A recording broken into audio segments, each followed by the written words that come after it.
नारी शक्ति वंदन अभियान के तहत भजन पार्टियों ने गांव-गांव पहुंचकर महिलाओं को 33% आरक्षण की दी जानकारी।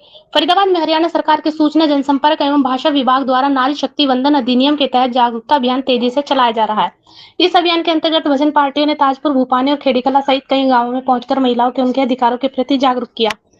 पारंपरिक लोक धुनों और सरल भाषा में प्रस्तुत किए गए गीतों के माध्यम से महिलाओं को बताया गया कि इस अधिनियम के लागू होने में संसद और राज्य विधानसभाओं में महिलाओं को 33% आरक्षण मिलेगा, जिससे उनकी राजनीतिक भागीदारी बढ़ेगी। जिला सूचना एवं जनसंपर्क अधिकारी के मूर्ति दलाल ने कहा कि योजनाओं को सही प्रचार ही विकास की कुंजी है। उन्होंने बताया कि मुख्यमंत्री नायब सिंह सैनी के नेतृत्व में सरकार महिलाओं के शक्तिकरण के लिए लगातार प्रयास है।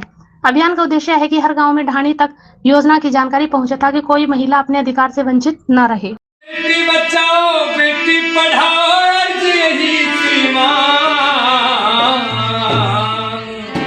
और नारी बिना नहीं हो सकता इस जग का